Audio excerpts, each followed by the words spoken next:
Are you sure you need that scene? Like, really, really sure? Because you know, if your book has any unnecessary scenes, no one's gonna read it. Because you're wasting their time. And readers hate fluff scenes. Just kidding.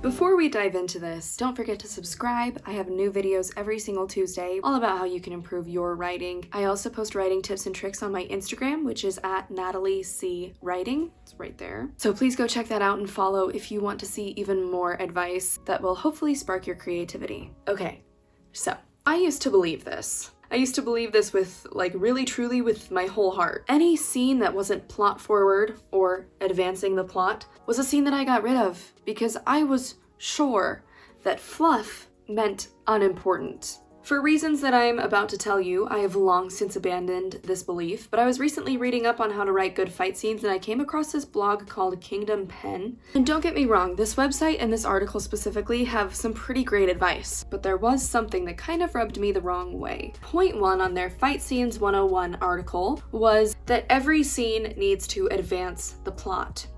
Here's what they said about it. This isn't easy. It's hard to cut scenes you've worked hard on. Some scenes are just there to show your great writing skills.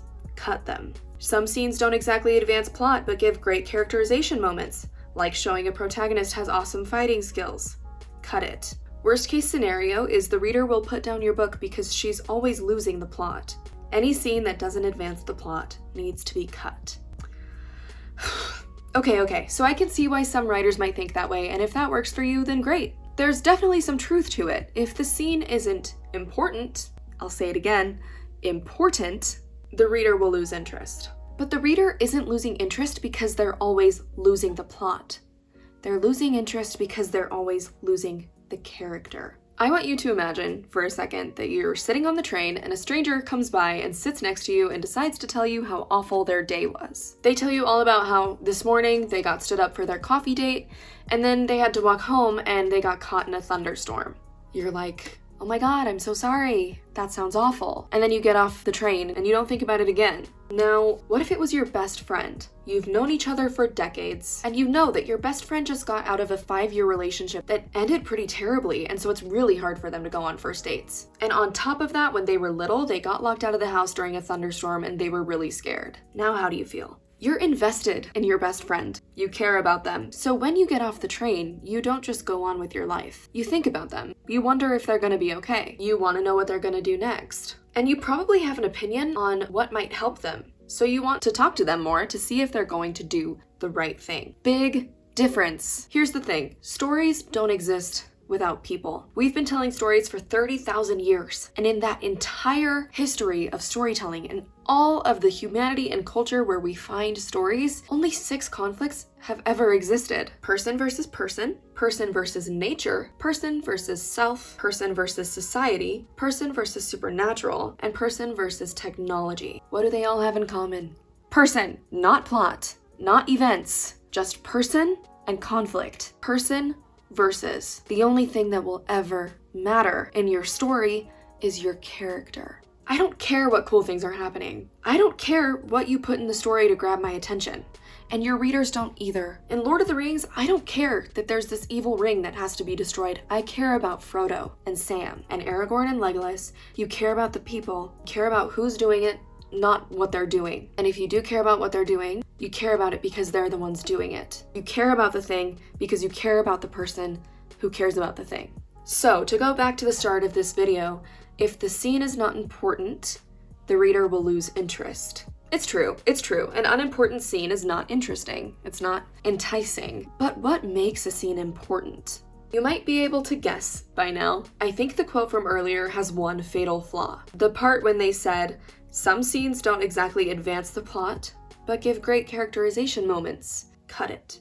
I'm gonna say the opposite. Don't do that. Because like I said, what makes a scene important is the character. If what's happening matters to the character, it matters to the story, and it stays in the story. Just because a scene isn't riddled with conflict or doesn't play into the primary plot does not mean that it's unimportant.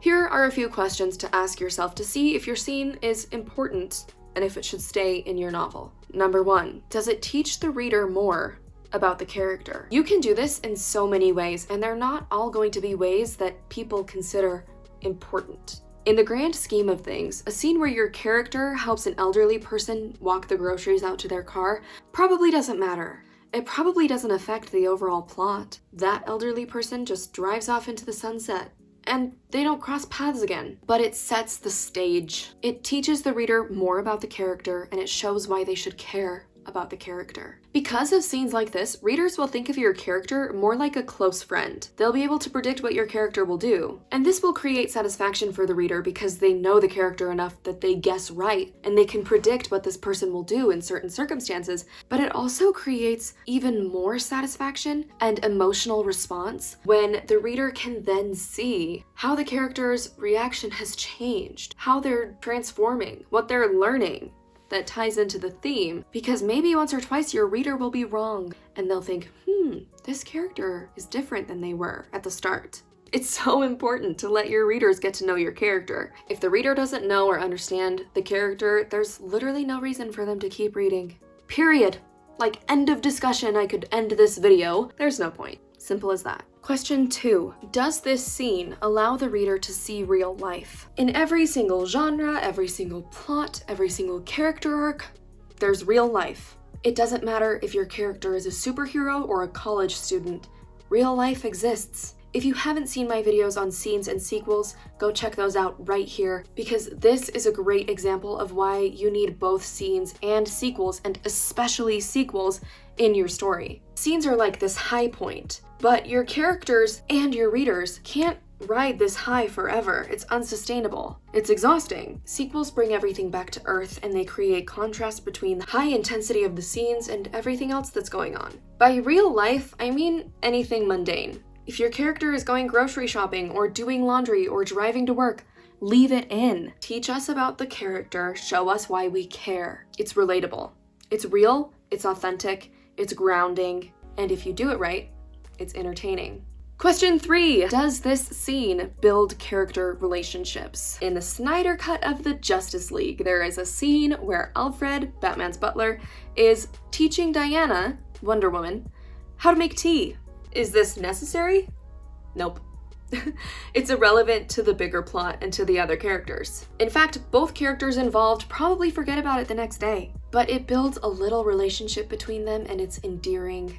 It shows how they interact. It shows how they complement each other. It shows what Wonder Woman is like when she's trying to make tea and that she might need help, which you wouldn't guess, right? It's fun to know. It makes us care about them more. Question 4. Does this scene emphasize the theme? The scene in question might not do anything except remind your character and your reader of the theme. Maybe your characters are playing a card game, the main character loses, and they're too busy being happy for whoever won to be upset that they lost. When there are huge antagonists at play, this might feel small and irrelevant. It might be the first thing you cut. Leave it. It's good, I promise. Question 5. Does this scene give a moment of rest? That's really it for this question. Your characters need to rest. Your readers need to rest. Like I've said before, and I'll probably say until I die, no human can keep going and going and going forever. They'll burn out. They'll get fatigued. Everyone, fictional or not, needs to pause and rest in order to keep going. Not just to keep fighting the bad guy, but just to stay alive. We rest. When you allow your characters to slow down and recover and process everything that just happened, you allow your readers to slow down and recover and process everything that just happened.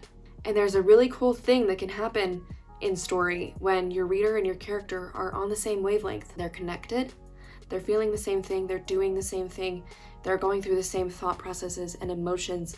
That kind of connection can only come through keeping some scenes that might feel unnecessary. In the end, story's only job, really, is to make people feel something. If your readers feel emotion when they read a scene, then it's important. The trick to making them feel something is getting them attached to the character. And unnecessary fluff scenes get readers attached to the character. So write whatever you want and keep whatever you want. Happy trails.